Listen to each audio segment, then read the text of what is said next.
Welcome to public TV news బులెటిన్ల ముందుగా headlines. Rythu Bharosa ఎక్కడంటూ నిలదీసిన రైతులు కొట్టడానికి చేయెత్తిన కాంగ్రెస్ నేత.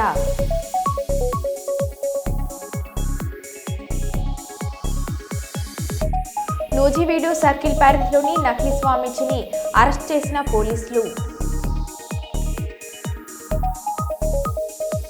బరాబర్ గద్దర్కు పద్మ అవార్డు ఇవ్వం.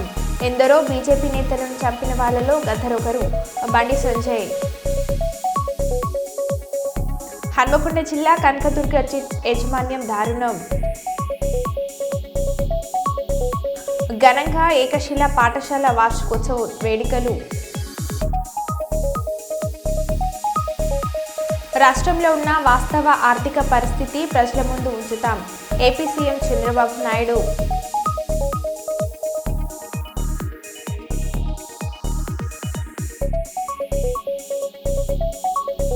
ఇక వివరాలకు వెళ్తే, పాలకుర్తిలో కాంగ్రెస్ ఎమ్మెల్యే కుటుంబ పాలన అధికారిక దుర్వినియోగం. బస్టాండ్లో కాంగ్రెస్ ఎమ్మెల్యే యశస్విని రెడ్డి భర్త రాజా రామ్మోహన్ రెడ్డి జన్మదిన వేడుకలు. పాలకుర్తి నియోజకవర్గంలో అధికార దుర్వినియోగంతో ఇబ్బంది పడుతున్న ప్రజలు. రాయపర్తి బస్టాండ్ ప్రాంగణం నిండా వాహనాలు పార్క్ చేసిన కాంగ్రెస్ శ్రేణులు బస్టాండ్లోకి వచ్చేందుకు ప్లేస్ లేకపోవడంతో ఆగకుండానే వెళ్లిపోయిన బస్సులు. మండహిండలో రోడ్డుపైన నిలబడి ఇబ్బందులు పడ్డ ప్రయాణికులు. ఎమ్మెల్యే భర్త బర్త్డే అయితే మమ్మల్ని ఎందుకు ఇబ్బందులు గురి చేయాలని ఆగ్రహం వ్యక్తం చేస్తున్న ప్రజలు.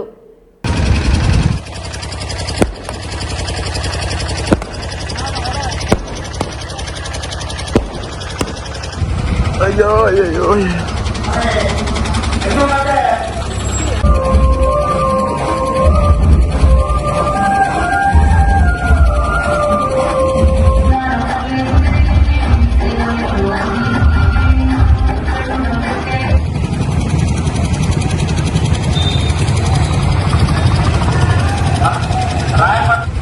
అయ్యో అయ్యో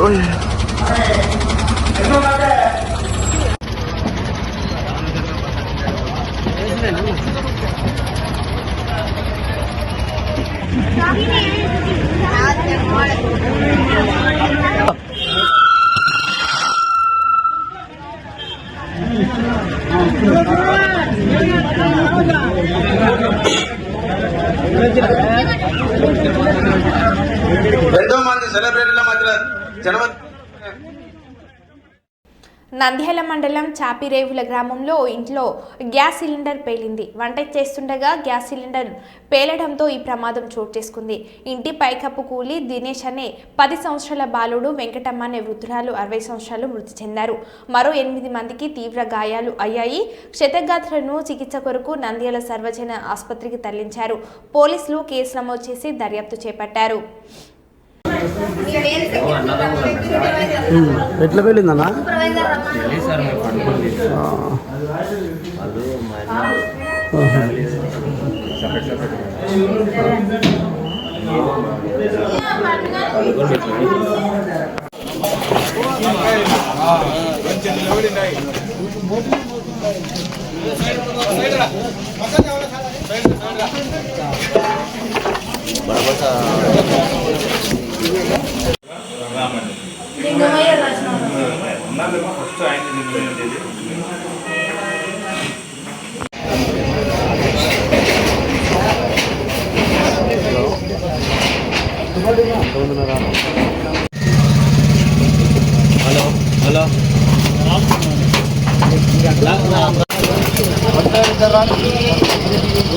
హలో పక్కన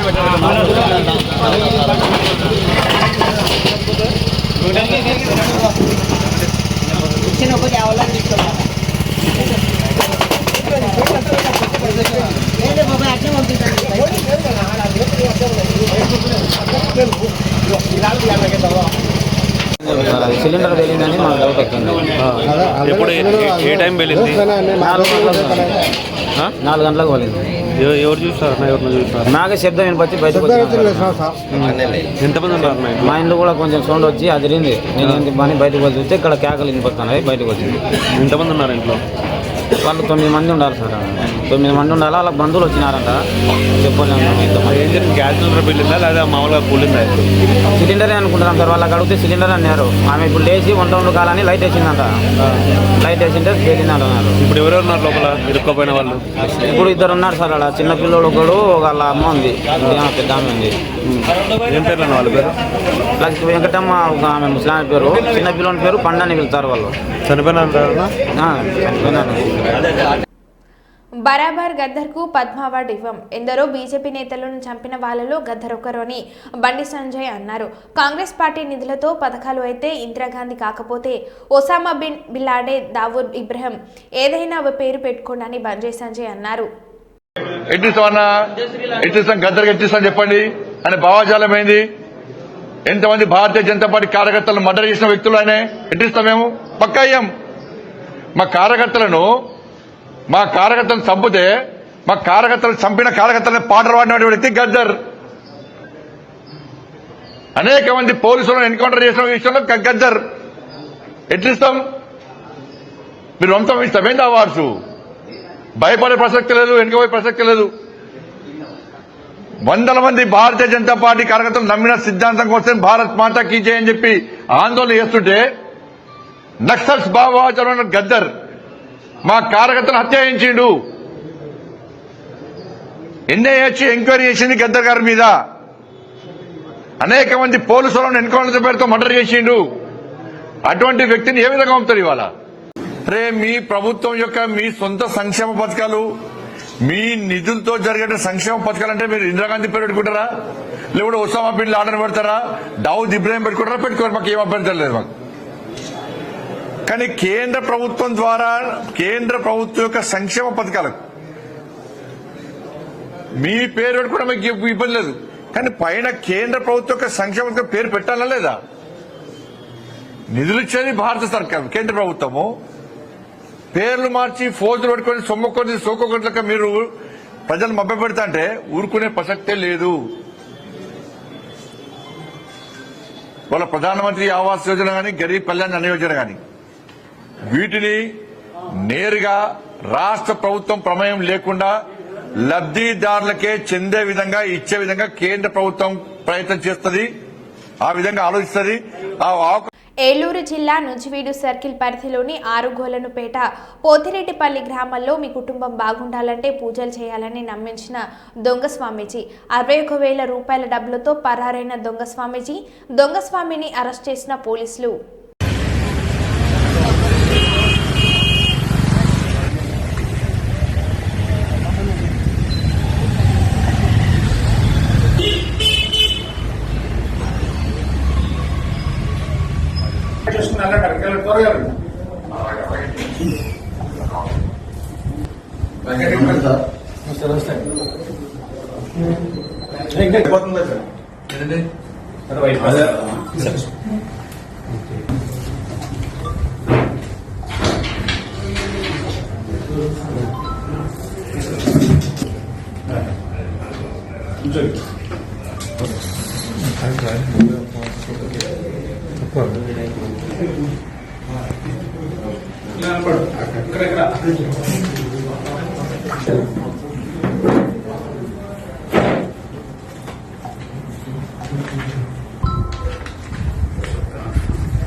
విచ్చేసిన మన నూజివీడు మండలం పాత్రికేయులందరికీ నా నమస్కారాలు. ఈ పత్రికా సమావేశానికి ముఖ్య కారణం ఇటీవల మన చాట్రాయి మండలంలో ఆరుగోలను విలేజ్లో ఒక నకిలీ స్వామీజీ ఒక డాబా ఇంట్లోకి ప్రవేశించి ఆ ఇంటికి శని పట్టుకుంది. ఆ శని వల్ల ఆ యొక్క అల్లుడు గారు చనిపోతారు, ఆ ఇంటికి ఉన్న అల్లుడు గారు చనిపోతారు, అలాగే పిల్లాడు కూడా చనిపోయే అవకాశం ఉందని చెప్పి ఆ యొక్క లోపల ఉన్న మహిళల్ని భయపెట్టి ఇది కనకదుర్గమ్మ తల్లి యొక్క యంత్రాలు పెట్టి పూజ చేస్తే దానివల్ల వాళ్ళకి ఆ యొక్క అపాయం తప్పుతుందని ఆ ఫ్యామిలీ సురక్షితంగా ఉంటుందని చెప్పి మాయమాటలు చెప్పి వాళ్ళ దగ్గర నుంచి 61,000 రూపాయలు తీసుకొని మళ్ళీ అక్కడి నుంచి ఉడాయించడం జరిగింది. అలాగే ఇంతకు ముందు కూడా అంటే దగ్గర 8 నెలల క్రితం మన నూజివీడు రూరల్ ప్రాంతంలో పోతిరెడ్డి గ్రామంలో కూడా ఈ సమ్మక్క సారక్క పూజలు చేస్తామని చెప్పి నమ్మించి ఒక 26,400 రూపాయలు ఆ విధంగా వాళ్ళ దగ్గర నుంచి తస్కరించడం జరిగింది. ఈ ఎవరు ఏమిటి ఇతను అనేది ఈ 2 కేసులు కట్టడం జరిగింది. దర్యాప్తు చేస్తున్న సమయంలో మన జాట్రాయి ఎస్ఐ గారు వాళ్ళ యొక్క సిబ్బంది అలాగే మన నూజివీడు రూరల్ సిఐ గారి యొక్క ఆధ్వర్యంలో సాంకేతిక పరిజ్ఞానంతో మనము ఇది ఎవరనేది మనం తెలుసుకున్నాము. ఇతను మీ ఎదురుగుంట కనబడుతున్న ఇతనితో ఈ వ్యక్తి ముద్దాయి తోరపాటి బాలయ్య, తండ్రి పేరు కొండయ్య, వయసు 37 సంవత్సరాలు, బుడగజంగాలు, పెరియగూడెం పంచాయతీ అండి. ఇతని అశ్వారావుపేట గ్రామం మరియు మన భద్రాద్రి కొత్తగూడెం తెలంగాణ ప్రాంతం అన్నమాట. ఇతను ఎక్కువగా ఏంటంటే ఈ సత్తుపల్లి, అశ్వారావుపేట, నూజివీడు, చాట్రాయి మండలం, ముస్లిం మండలం ఎక్కువగా తిరుగుతూ ఉంటాడు. తిరిగి ఇలాంటి పనులు చేస్తూ ఉంటాడు. దాని మీద ఏంటంటే మనకు తెలిసి 2 కేసులు రిజిస్టర్ అయ్యి ప్రజలు ఇచ్చిన రిపోర్ట్ మీద దాని మీద ఈరోజు మన చాట్రాయి ఎస్ఐ గారు ఇతన్ని అరెస్ట్ చేయడం జరిగింది. అరెస్ట్ చేసి అతని దగ్గర నుంచి ఏదైతే ఈ యొక్క సొమ్ము బాధితులు పోగొట్టుకున్నారో దాన్ని రికవర్ చేయడం జరిగింది. అది మీ ముందు ప్రదర్శించడం జరుగుతుంది. దీనికి ఈ యొక్క సమావేశానికి ముఖ్య కారణం ఏంటంటే ఎవరైనా సరే అదంతా మేము పూజలు చేస్తాము, ఇలా చేస్తాము, అలా చేస్తామని చెప్పి మన యొక్క రూరల్ ప్రాంతంలో ప్రజల్ని నమ్మించి వాళ్ళ దగ్గర నుంచి మరి సొమ్ము కాజేయడం అనేది జరుగుతూ ఉంటుంది. ఇది తరచుగా మనం చూస్తున్నాము. అలాంటి వాటిని నమ్మకూడదని, ఎటువంటి పరిస్థితుల్లోనూ అలాంటి వాళ్ళ యొక్క ఏమైనా వచ్చి గ్రామాల్లో తిరుగుతూ ఉంటుంటే వాళ్ళ యొక్క సమాచారాన్ని పోలీసులకు ఇమ్మీడియట్ గా మీరు ఇస్తారని చెప్పి ప్రజలు నేను కోరుకుంటున్నాను. మన ఈ యొక్క పత్రికల ద్వారా ఈ విషయాన్ని ప్రజల్లో బాగా సబ్స్క్రైబ్ చేస్తే ఇలాంటి కేసెస్ మనకి జరగకుండా ఉంటాయి, ప్రివెంట్ అవుతాయని చెప్పి నా మనవి. Thank you. హన్మకొండ జిల్లా కనకదుర్గ చిట్స్ యాజమాన్యం దారుణం. డిపాజిట్ డబ్బులు అడిగినందుకు వచ్చిన వ్యక్తిని కార్యాలయంలోనే తాళం ఉంచి వేసి వెళ్లిన యాజమాన్యం. బాధితుడు కనపర్తి చెందిన ప్రతాప్. రాత్రి నుండి చిట్ ఫండ్స్ లోనే బాధితుడు కాపాడంటూ మిత్రులకు, బంధువులకు ఫోన్.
అన్న నమస్తే, మాది కాన్పర్తి విలేజ్, కమలాపూర్ మండలు, హన్మకొండ జిల్లా.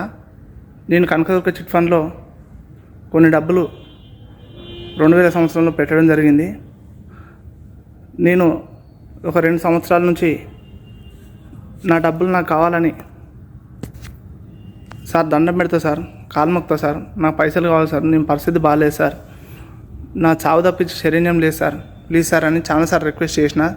చైర్మన్ తిరుపతి రెడ్డిని, వాళ్ళ అల్లుడు కమలాకర్ రెడ్డిని రిక్వెస్ట్ చేస్తే ఇస్తామన్నారు, ఇవ్వలేదు. నన్ను చాలాసార్లు ఈ చిట్ ఫండ్ చుట్టే 2 సంవత్సరాల నుంచి నేను తిరుగుతున్నా, నా డబ్బులు ఇవ్వడం లేదు.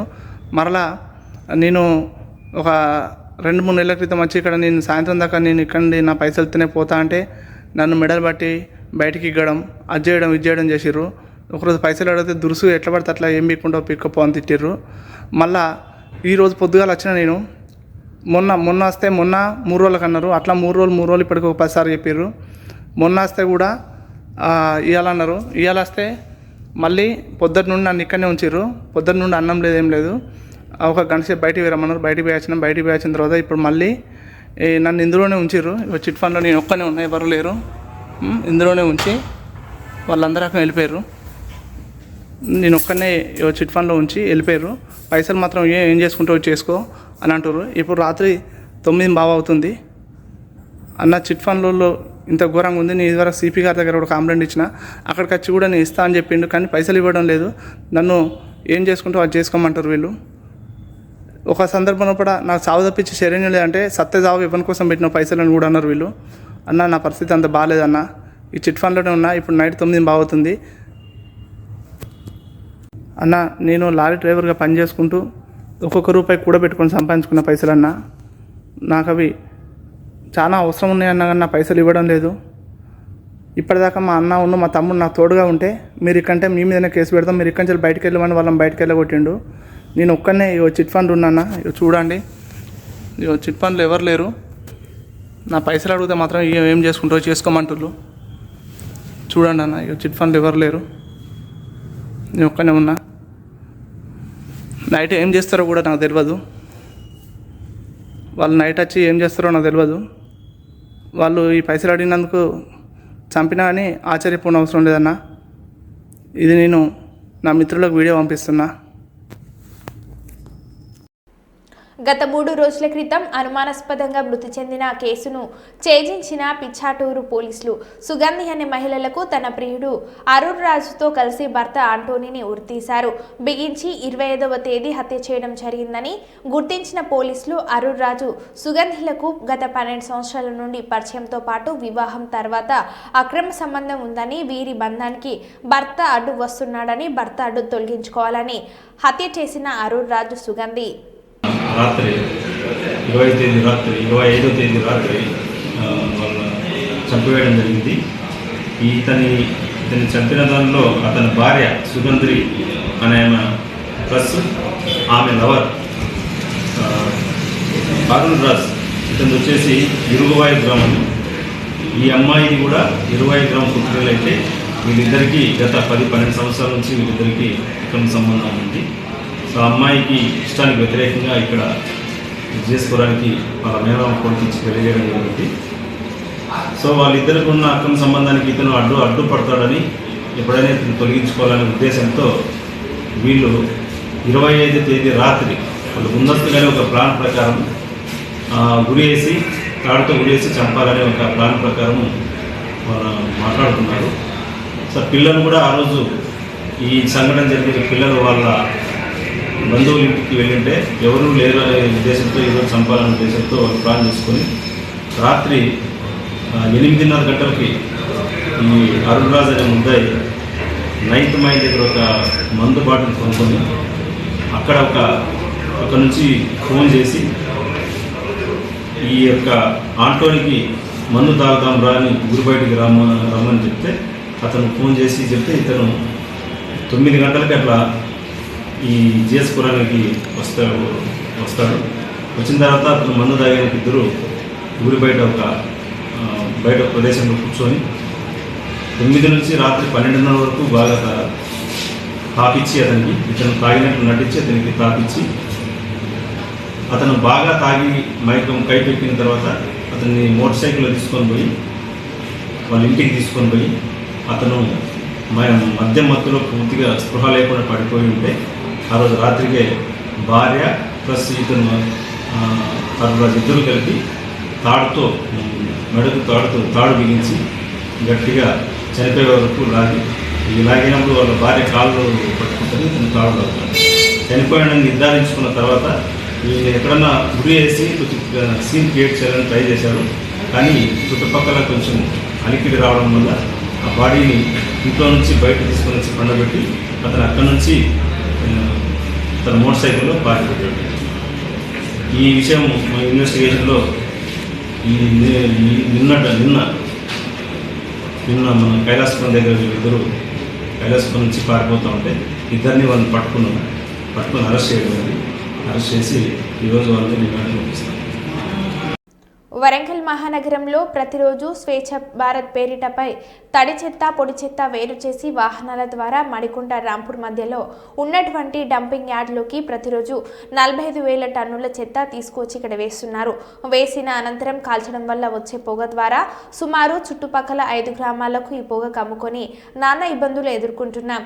ఈ ప్రాంతంలో కనీసం 150 మంది పైచిలుకు గీత కార్మికులు కళ్ళును గీసి వృధాగా పారవేయడం జరుగుతుంది. ఈ చుట్టుపక్కల ప్రాంతాల పశువుల కాపర్లు పశువులను కాసే నేపథ్యంలో ఆ చెత్త తింటూ మరియు ఆ చెత్త నుండి వచ్చే కుళ్ళిపోయిన నీటిని తాగుతూ రోగాల బారిన పడుతూ పశువుల కాపర్లు నష్టపోతున్నారు. చుట్టుపక్కల పొలాల్లోకి ఈ డంపింగ్ యార్డ్ పక్కన ఉన్న కాల్వల్లోని నీరు చేరి నార్లు ఎండిపోవడం, అందులో పనిచేసిన వ్యవసాయదారులకు చేతులకు పుండ్లు కావడం, వివిధ రకాల చర్మ వ్యాధులు రావడం, వారి ద్వారా క్యాన్సర్ బారిన పడటం జరుగుతుంది. మేము కోరుకునేది ఒకటే, తక్షణమే ఈ డంపింగ్ యార్డ్ను ఇక్కడ నుండి తొలగించి మమ్మల్ని ఆదుకున్న వారు కావాలని తెలిపారు. లేనిచో రాష్ట్ర వ్యాప్తంగా ధర్నాలు రాస్తాకోస్తలు చేపడతామని అన్నారు. ఈ డంపింగ్ యార్డ్ సమస్య కోసం గత 10 సంవత్సరాలు మేము పోరాటం చేస్తూనే ఉన్నాము. అయినా ఏ ప్రభుత్వ అధికారులు కానీ ప్రభుత్వం స్పందించడం లేదు. మేము ఈ రోజున ఇక్కడికి వచ్చి కలెక్టర్ గారికి మరియు ఇక్కడ కూడా వాళ్ళకు కూడా మీకు కంప్లైంట్ చేయడం జరిగింది. మా డిమాండ్ ఒకటే ఏంటి అంటే, ముఖ్యంగా మేము ఇప్పుడు పడుతున్న సమస్యలు ఏంటంటే, మాది ముదిరాజు కులము. మేము మాకు రాంపూర్ చెరువు నుంచి రాంపూర్ చెరువు కానీ మడికొండ చెరువు కానీ ఎలుకుర్తి చెరువు కానీ చెర్లన్నీ ఉన్నాయి. అక్కడ ఆ చెర్లల్లో నీళ్ళు అంత కలుషితం అవుతున్నవి. దాన్ని వెంటనే నిర్మూలించడానికైతే డంపింగ్ యార్డ్ తీసేయాలి ఇక్కడ నుంచి. ముఖ్యంగా మా గ్రామానికి పరిస్థితి అయితే, గ్రామంలో మాత్రం ముఖ్యంగా పరిస్థితి ఏంటి అంటే, గర్భిణీ స్త్రీలు కానీ అలాగే పెద్ద మనుషులు కానీ పిల్లలకు కానీ విపరీతమైన శ్వాసకోశ వ్యాధులతో ఇబ్బంది పడుతూ ఉన్నారు. దీన్ని తక్షణమే ప్రభుత్వం స్పందించి దీన్ని అక్కడి నుంచి తొలగించాలని కోరుకుంటున్నాము. లేని పక్షంలో ముందుగా మాత్రం ఖచ్చితంగా ఈ వరంగల్కి వెళ్ళి చెత్త ఏదైతే వస్తుందో అక్కడికి వచ్చి మా నెత్తి మీద పోసినట్టు వస్తూ ఉన్నాం మా రాంపూర్ గ్రామంలో. దీన్ని ఖచ్చితంగా అక్కడ రాకుండా ఆపాలి. మా రాంపూర్ని వల్లకాడు చేస్తున్నారు వీళ్ళు ఇక్కడ తీసుకొచ్చి ఆ వ్యాధులతోటి. ఇప్పటికే తెలియకుండా చాలామందికి రాంపూర్ గ్రామంలో సుమారు 100 మంది వరకు వాళ్ళు క్యాన్సర్తో బాధపడుతున్నారు. దానికి కారణం కూడా ఈ డంపింగ్ యార్డే. సాయంత్రం అయిందంటే ఈ పొగతో మీద తట్టుకోలేకపోతున్నాము. చిన్న పిల్లలు సైతం ఆ శ్వాసకోశంతో ఇబ్బంది పడుతూ ఉన్నారు. దయచేసి ప్రభుత్వ అధికారులు మేము ఒకటే విన్నవించుకుంటున్నాము, ఖచ్చితంగా మాకు ఈ డంపింగ్ యార్డ్ ఎత్తేయాలి. మీరు కేవలం మమ్మల్ని ఓన్లీ ఓటు బ్యాంకుగా కాకుండా మమ్మల్ని మనుషులుగా గుర్తించి మా సమస్యను మీరు పరిష్కరించాలని కోరుకుంటున్నాము. మాకు గ్రామంలో వచ్చే మాకు ఏవైతే బెనిఫిట్స్ ఉన్నాయో అవి వచ్చినా రాకుండా మేము తర్వాత ఆలోచిస్తాం. కానీ దానికన్నా ముందు అవి తీసుకొని మేము ఖచ్చితంగా బతికుండాలి. ఆ బతికుండాలంటే డంపింగ్ యార్డ్ ఇక్కడి నుంచి పోవాలి. దయచేసి మీరు ఖచ్చితంగా మా మీద కొంచెం జాలి చూపి దయ చూపెట్టి ఈ ఎంపీ గారు కానీ ఎమ్మెల్యే గారు కానీ దయచేసి మాకు దీన్ని వెంటనే ప్రభుత్వం స్పందించి దీన్ని నిలిపేయాలని కోరుకుంటున్నాము. లేని పక్షం మాకు ముఖ్యంగా ఏంటి అంటే, గవర్నమెంట్ మాకు చేపలు ఇస్తూ ఉన్నారు, లేకుంటే బెనిఫిట్స్ ఇస్తూ ఉన్నారు. అదేవిధంగా ఇప్పుడు గొర్రెల కాపర్లకు కానీ ఇబ్బంది అవుతూ ఉన్నది. ఇప్పుడు గౌడ సంఘం, ముఖ్యంగా గౌడ సంఘం అక్కడ 150 మంది గౌడ్లు అక్కడ ఇవరకు తాళ్ళెక్కేది. ఆ తాళ్ళెక్కి వాళ్ళకి యాస్ట వచ్చి ఎవరు కళ్ళు తాగి ఇబ్బంది పడతాం, ఎవరు కళ్ళు కూడా తాగే పరిస్థితి లేదు. అక్కడ అది చెట్లు ఎక్కడమో పోయడం ఇబ్బంది ఏంటంటే వస్తాయి, ఎక్కడమే మానేసి కంప్లీట్గా. దయచేసి వాళ్ళ కుల వృత్తులు వాళ్ళు బ్రతికుండాలంటే, ఇటు ముదిరాజులు కానీ అటు మన వచ్చేసి గౌడ సంఘాలు కానీ వీళ్ళు బ్రతికుండాలంటే, వాళ్ళు పనులు చేసుకోవాలి, వాళ్ళ కుల వృత్తులు బ్రతికుండాలంటే ఖచ్చితంగా డంపింగ్ యార్డ్ ఎత్తేయాలి. దీనికి మీరు పరోక్షంగా మీరు సాయం చేసిన వాళ్ళు అయితే డంపింగ్ యార్డ్ పోయడం వల్ల ఇప్పటికీ ఆడ ఒక 7 లక్షల పైచీలకు టన్నుల చెత్త అక్కడ సిద్ధమై ఉన్నది. దానికి తోడు రోజు ఒక 45,000 టన్నుల చెత్త అక్కడికి వస్తూ ఉన్నది. దీన్ని అక్కడ ఖచ్చితంగా తక్షణమే దాన్ని ఆపేస్తే మేము సమస్య కొంచెం ఉపశమనం కలుగుతుంది. ఆ తర్వాత దాన్ని కూడా అక్కడి నుంచి పూర్తిగా తొలగించాలని కోరుకుంటున్నాము. లేని పక్షంలో ఈ ఉద్యమాన్ని ఉధృతం చేసి ఖచ్చితంగా మరో ఉద్యమం దిశగా అడుగులేసి మా పోరాటం ఆగదు. ఖచ్చితంగా మేము ఏదైతే అనుకుంటున్నామో డంపింగ్ ఎత్తేసేంత వరకు దీన్ని ఆపే ప్రసక్తే లేదు. మేము ఏ పార్టీకి అనుకూలంగా ఏ పార్టీకి వ్యతిరేకం కాదు. అన్ని మేము ఒక్కటే ప్రభుత్వాన్ని దయచేసి మేము విన్నవించుకుంటున్నాము. దీన్ని ఇక్కడ చెప్తానని కోరుకుంటున్నాము.